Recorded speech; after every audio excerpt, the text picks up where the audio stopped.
வார்த்தை இறை வார்த்தை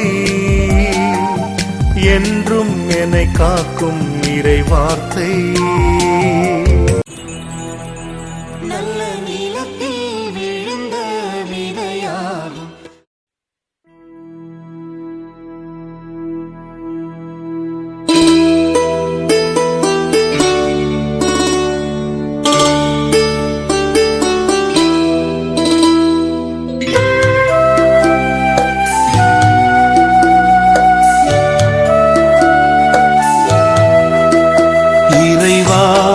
விதையாக உன் இதயத்தில் விதைக்கின்றேன்.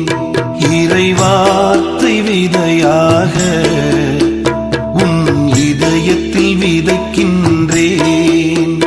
அந்த வார்த்தை வழியினிலே நாம் நாளும் வழி நடப்போம். நம் வாழ்வில் வளம் பெறுவோம். இறைவார்த்தை விதையாக உம் இதயத்தில் விதைக்கின்றோம்.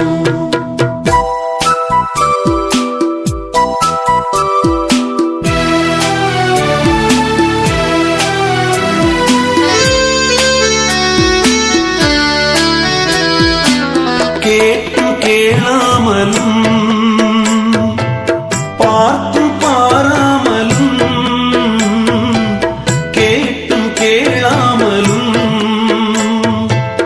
பார்த்தும் பாராமலும் இறை வார்த்தை உமதானால் வழியில் விழுந்த விதையாகும். அது பறவைகள் இரையாகும். அது பயனற்ற விதையாகும். அது பறவைகள் இரையாகும். அது பயனற்ற விதையாகும்.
கேட்டு அறிந்திருந்தும்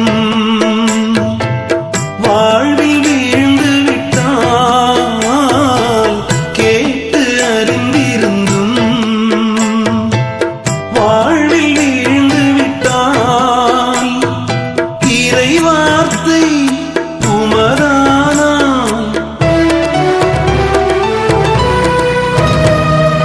முள்ளில் விழுந்த விதையாகும்.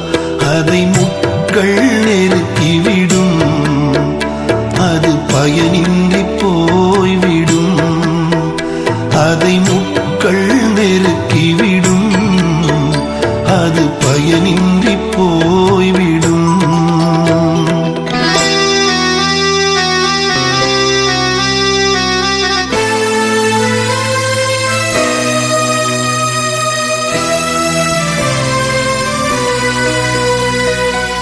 கேட்டு அறிந்து கொண்டு வாழ்வில்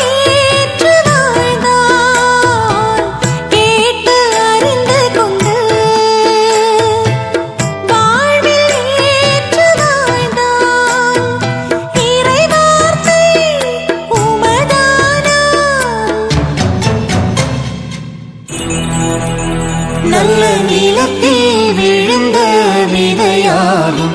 அது பலன் தரும் பயிராகும். அது பல 100 மடங்காகும். அது பலன் தரும் பயிராகும். அது பல 100 மடங்காகும். இறைவார்த்தை விதையாக உன் இதயத்தில் விதைக்கின்றேன். இறைவார்த்தை விதையாக உன் இதயத்தில் விதைக்கின்றேன். அந்த வார்த்தை வழியினிலே நாம் நாளும் வழி நடப்போம். நம் வாழ்வில் வளம் பெறுவோம். இறைவார்த்தை விதையாக உம் இதயத்தை விதைக்கின்றோம். அல்லேலூயா. இயேசுவே நன்றி, இயேசுவுக்கே ஆராதனை, இயேசுவுக்கே மகிமை. அல்லேலூயா. பிரியமானவர்களே, நம் ஆண்டவராகிய இயேசு கிறிஸ்துவின் பரிசுத்தமான வார்த்தைகளை உங்களிடத்திலே கொடுப்பதிலே நான் மகிழ்ச்சி அடைகிறேன். இந்த நாள் நீங்கள் ஒரு பாடலை கேட்டீர்கள். இறைவார்த்தை விதையாக உன் இதயத்தில் விதைக்கின்றேன். இந்த இறை வார்த்தை பூமியை படைத்த ஒன்றுமில்லாத சூழ்நிலையில் இருந்த அந்த பூமியை ஒரு நல்ல நிலைக்கு கொண்டு வர காரணமாக இருந்தது இந்த இறை வார்த்தை. இந்த இறை வார்த்தை நம் இதயத்திற்குள் வருகிற பொழுது, நம் இதயத்திலே இந்த வார்த்தைகள் ஊன்றப்படுகிற பொழுது, விதைக்கப்படுகிற பொழுது, இந்த இதயம் நல்ல நிலையில் பரிசுத்தமான வாழ்க்கை, ஆரோக்கியமான வாழ்க்கை வாழ உதவி செய்கிறது. அதைத்தான் இந்த பாடலிலே நாம் கேட்டோம். இறைவார்த்தை விதையாக உன் இதயத்திலே விதைக்கின்றோம் என்று. இந்த பாடல் என்னை மிகவும் அன்பாய் நேசித்த ஒரு குருவானவர் பாடிய ஒரு பாடல். அவரை ஏற்றி இசையமைத்து பாடிய அந்த பாடல். அவருடைய ஞாபகார்த்தமாக இந்த பாடலை, இந்த வார்த்தை என்ற தலைப்பிலே நான் பாடியிருக்கிறேன். அவருடைய நாமமும் இந்த நேரத்திலே ஆண்டவர் மகிமைப்படுத்த அவரை, என் ஆண்டவர் அவர் இறந்து விட்டார். நான் இருந்த அந்த இடத்திலே அவர் தலைமை பொறுப்பெடுத்து வழிநடத்துகிறவராக இருந்தார். என்னுடைய தியான இல்லத்திற்கு அநேக விதத்திலே உதவி செய்கிறவராய் அந்த தந்தை இருந்தார். அப்பேற்பட்ட தந்தை மறைந்து இந்த நேரத்தில் பரலோக ராஜ்யம் போக அவருக்காகவும் நாம் இந்த ஜெபம் செய்து குறிப்பாக அவருக்காகவே இந்த செய்தியை நான் அர்ப்பணிக்கிறேன். அல்லேலூயா. இயேசுவுக்கே நன்றி, இயேசுவுக்கே ஆராதனை, இயேசுவுக்கே மகிமை. இறை வார்த்தை, இறை வார்த்தை மனித அவதாரம் எடுத்து இந்த பூமியிலே வந்து நம்மை மீட்டது. இயேசு கிறிஸ்து தான் அந்த இறை வார்த்தை. நாம் கையிலே பிடித்திருக்கிற இந்த பைபிள் இறை வார்த்தை இயேசு. நாம் இந்த பைபிளை திறக்கிற போது, இந்த வேதத்தை திறக்கிற போது இயேசுவினுடைய இதயத்தையே நாம் திறக்கின்றோம். அல்லேலூயா. இந்த பைபிளை திறக்கிற ஒவ்வொரு நிமிடமும் இயேசுவினுடைய இதயத்தை நாம் திறக்கின்றோம். இயேசு இந்த திருவிவிலியத்தின் வழியாக, இந்த வேதத்தின் வழியாக நம்மோடு பேசிக்கொண்டிருக்கிறார். இந்த நாளிலே வார்த்தை என்ற இந்த வேதத்தில் இருக்கிற, இந்த பைபிளில் இருக்கிற இந்த வார்த்தை என்ற தலைப்பிலே நாம் இந்த நாள் செய்தியை தியானிப்போம். ஜெபிப்பதற்கு முன்பாக கண்களை மூடி நாம் ஜெபம் செய்வோம்.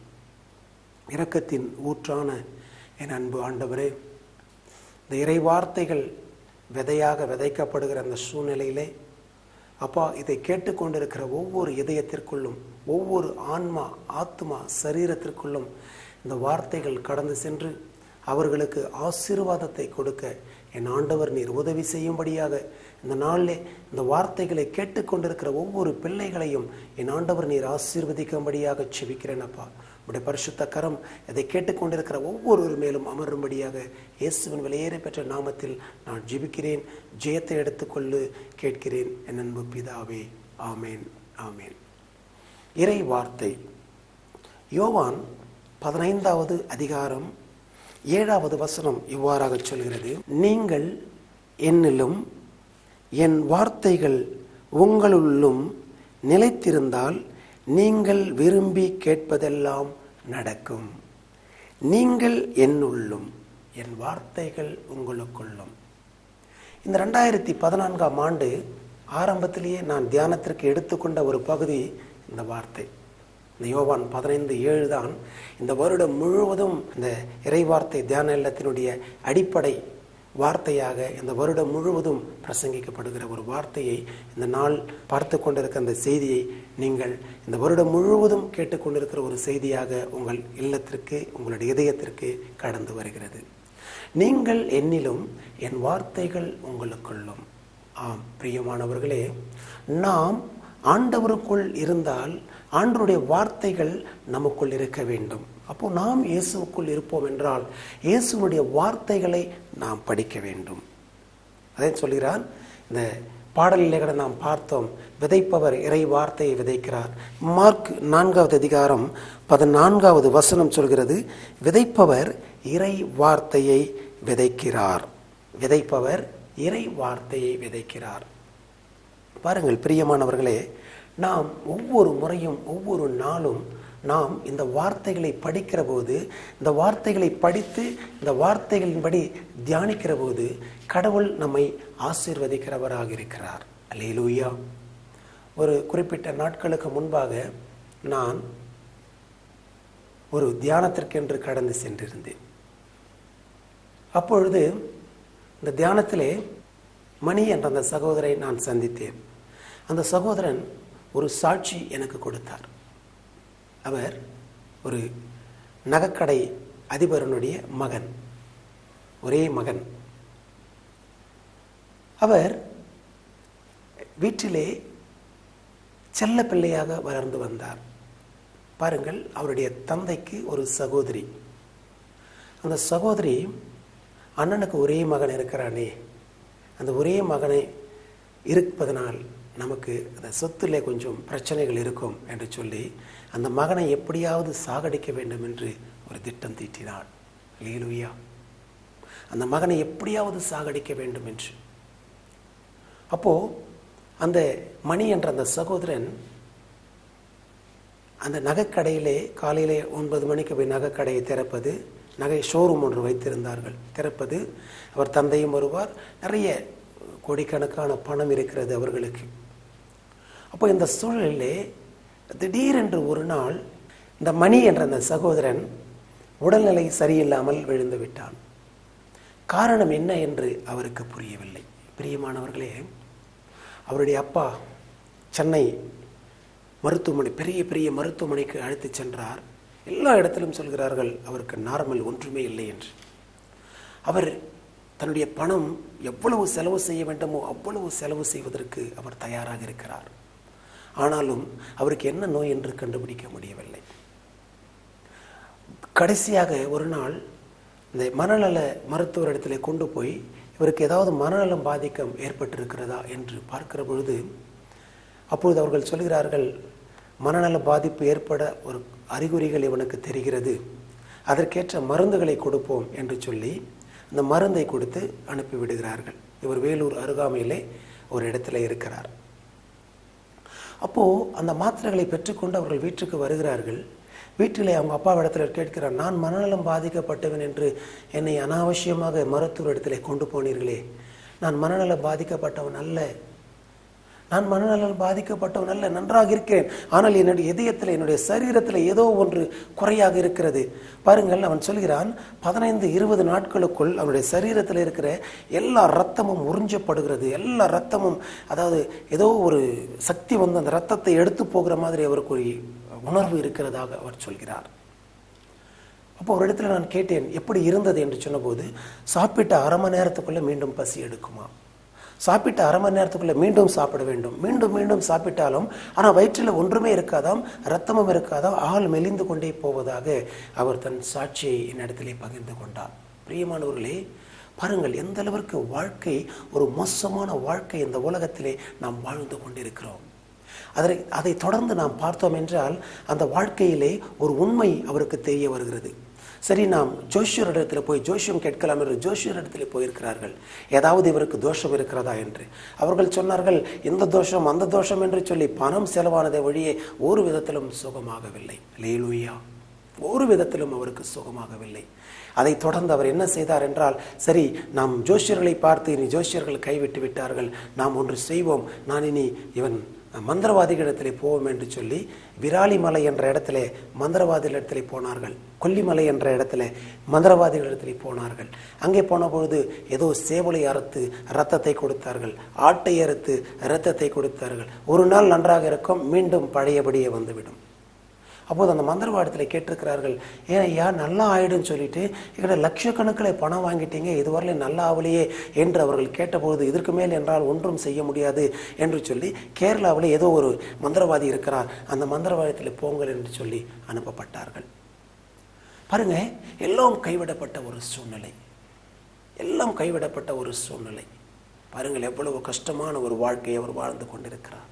இந்த உலகத்திலே அநேக விதத்திலே நமக்கு கஷ்டங்கள் வரும். ஆனால் இந்த இறை வார்த்தைகளை நாம் படிக்கிற போது இந்த இறை வார்த்தைகள் நமக்கு மருந்தாய் மாறும். அது சொன்னார், நீங்கள் என்னிலும் என் வார்த்தைகள் உங்களுக்குள்ளும் நிலைத்து இருந்தால். அதுதான் பிரச்சனை, நிலைத்து நிற்கணும்.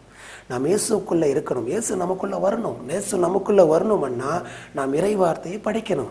இறை வார்த்தையை படிக்க படிக்க படிக்க தியானிக்க இயேசு கிறிஸ்துவனுடைய வல்லமை, அந்த மகிமை நம்மேல் அளவுக்கு அதிகமாய் அசைவாட ஆரம்பிக்கும். அப்போ அவர் சொல்கிறார், திருத்துதர் பணிகள், அப்போஸ்தலர் பணிகள் 1வது அதிகாரம் 8வது வசனத்தில் சொல்லப்பட்டிருக்கிறது, பரிசுத்த ஆவியானவர் உங்கள் மேல் வரும்போது நீங்கள் யூதேயா, சமாரியா மற்றும் உலகத்தில் இருக்கிற கடை எல்லை வரைக்கும் நீர் எனக்கு சாட்சிகளாயிருப்பீர்கள். முழு வல்லமைகளை பெற்று பரிசுத்த ஆவியானவர் நமக்குள் வருகிற போது வல்லமை அடைந்து பலனடைந்து நாம் சாட்சிகளாக இருப்போம் என்று இந்த வேதம் நமக்கு சொல்கிறது. அல்லேலூயா.